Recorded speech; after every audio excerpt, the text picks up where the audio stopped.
করেছি, আমি শুধু আমার দিকে তোমাদেরকে আহ্বান করেছি, এতেই তোমরা আমার দিকে তোমরা ধাবিত হয়ে গেছো। সুবহানাল্লাহ।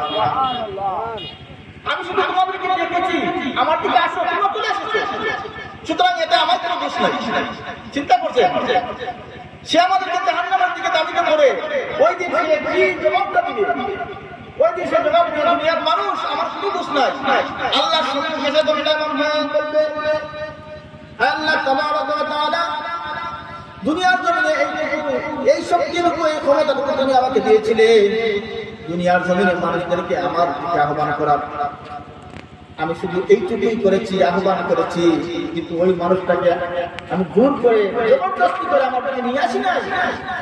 আজকে তারা আমার উপরে যে তহমতটা দিচ্ছে, আমাকে যে দোষারোপ করছে, আল্লাহ তাবারক ওয়া তাআলা এই দোষে পরিপূর্ণ দোষী আমি না। আমি শুধু একটা দোষে দোষী, সেটা হলো আমি শুধু আহ্বান করেছি। সম্মানিত হাজির বলছিলাম, মা কানা লি আলাইকুম মিন সুলতানিন ইল্লা আন দা'আতুকুম ফাসতাজাবতুম লি।